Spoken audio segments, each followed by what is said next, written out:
Oh, very cool. We got a couple bunnies in our backyard this morning. Hi, guys. Oh, gotta love nature. Hey, guys, it's time for me to start the cold smoke for the first place barbecue contest winning mac and cheese that I've made. Now, a couple things here. When I mentioned earlier in one of my previous videos that my new Lone Star grill has some pretty cool, unique features to it, one of those is that it can actually truly cold smoke. So it's not low smoke where there's still heat, it's cold smoke where there's basically no heat at all. And that lets me do some pretty interesting things. So for example, what I have here for my smoked barbecue mac and cheese is 3 jalapenos that I have halved and then cored. And remember that the heat from jalapenos or other peppers comes from the veins. That's where the capsaicin is, not the seeds. But I like to core them completely, and you can see they're nice and cleaned out. Now, for a good mac and cheese, you need good cheese. So what I have here is half a block of cream cheese. I've got 200 grams of a really good sharp cheddar, 200 grams of a really good mozzarella, proper mozzarella, and 200 grams of a really good Gouda. Now, can you make this recipe with just like the cheese that you buy, you know, in the cheese section, the inexpensive section? Yeah, of course you can. But I'm taking this to the next level. You don't have to do that. This is just what won me first place at the barbecue contest. Now, when I cold smoke, I like to do it on the top rack. That's just my own personal preference, so that's the way I've got things set up here. You'll also notice that I put a, I've lined my baking sheet there with some foil. Not that any of the cheese is going to drip through or make a mess because we're cold smoking. It's just a habit. I like to do that. It makes cleanup a little bit easier. Now, when we come over to the control panel for the Lone Star, here's where we can actually cold smoke properly. So all I have to do is turn it on. I've already rotated the knob. When you rotate the knob, you can get it to certain settings, and it says right there, press to cold smoke. So I'm just going to go ahead and turn that on, and it's going to go into the cold smoke mode. And the way that it does that is that it fills the burn pot 3/4 full, or approximately 3/4 full, with pellets. It ignites them, but then it shuts off, so the pellets will simply smolder for an extended period of time.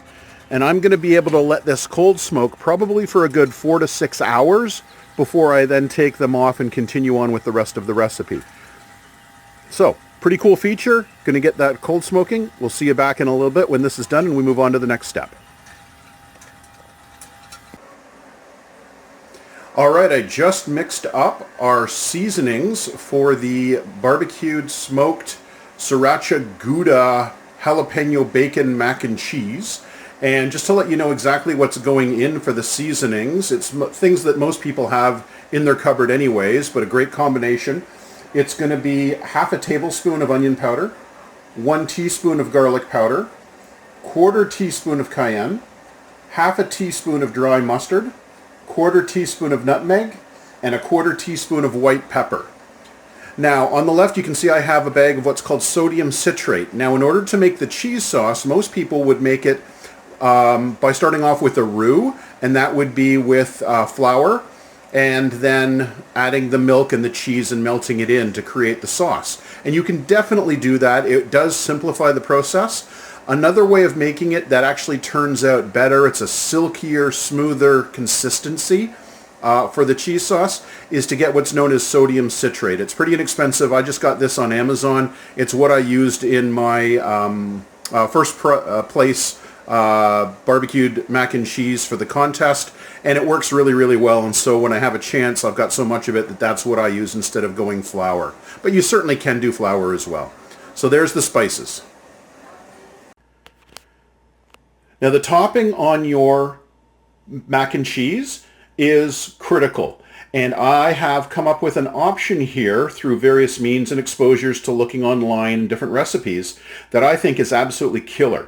Now, a lot of people will use panko and then melt some butter, and they'll combine that to create the crumble topping. And it's a great topping. You can certainly do that. But to add another level to it, what I'm doing is I'm going to add some graham crackers. It'll add some sweetness. And so I've got half a cup of panko crumbs. I'm going to use 8 graham crackers. And that's what's in my food processor there right now that I just blitzed together really quick to crumble it up. Now, as far as the fat content, instead of using melted butter, I made extra bacon. I've got 5 slices of bacon there that I'm going to put into the food presser, and I'm going to blend that up and crumble it in, and the fat from the bacon will act as the fat replacing the butter. The end result is going to be a bacony, sweet, delicious crumble that's just going to go absolutely fantastic on top of the mac and cheese. So this is a great alternative. You can still do the panko and butter, but if you want to try something next level, give this a shot because it is fantastic and it's super easy. So just to show you what it looks like once the bacon has been crumbled into the panko and graham crackers and blitzed in the food processor. So this is the end result, which will become the topping, the crumble for the mac and cheese. And here we have the smoked cheeses and jalapenos. Just took them off the smoker a minute ago. They've been on there cold smoking for about 5 hours now. So you can see the colors on the cheeses there. They've definitely taken on a lot of smoke. Great way to impart that as a flavor into the mac and cheese. So now I can keep going with the rest of the recipe. Just finishing off the sauce now, and what I did was melt a 1/4 cup of butter in a large pot. I added 500 milliliters of milk and 500 milliliters of heavy cream. Brought that up to a simmer. Added the sodium citrate, whisked it together, threw in the spice mixture that I created along with 2 tablespoons of Sriracha, mixed that up, and now I'm just incorporating all of the smoked cheese that I took off of the smoker here. As you can see, it's coming up to a simmer now, getting that cheese melted nice and ooey gooey. And the sauce will be ready in just a couple minutes. We'll be able to continue on from there. And just like that, we have the sauce completed, looking silky smooth and very cheesy. I am now going to take the al dente pasta that I parboiled and add it with the bacon and diced jalapenos. That will get mixed together. We'll then add the sauce, incorporate everything going into a baking dish, topped with the bacon graham cracker and panko crumble topping. That will then get baked at 350 degrees for 20 minutes, either in the oven or on the smoker, back on the smoker at 350 for 20 minutes. And I will be back in just a moment to unveil the final product.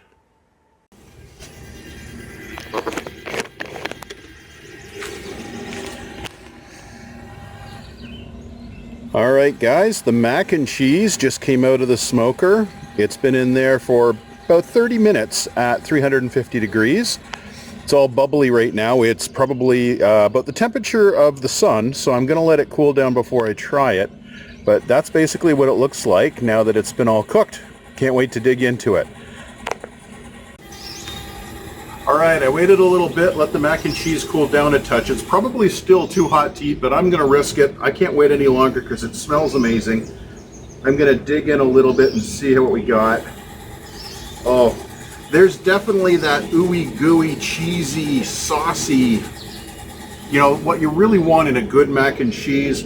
We got the jalapenos in there. There's some Sriracha, so a little spice, not too heavy, but just a little bit on the back of your tongue.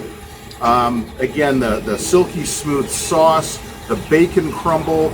I used rotini, by the way. The type of pasta that you use in a mac and cheese actually makes it different. You want something that's going to have the ability to really hold on to that sauce. So something like a rotini does a great job of being able to really hold that sauce and coat it really well. So let's see what we got here.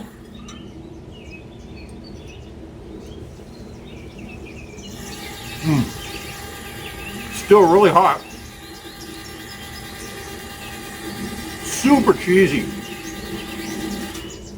That combination of the sharp cheddar, the mozzarella, which creates more gooiness, but the Gouda, the smoked Gouda, really kind of comes through, but in just a fabulous way. Wow, that is, in my opinion, some great mac and cheese.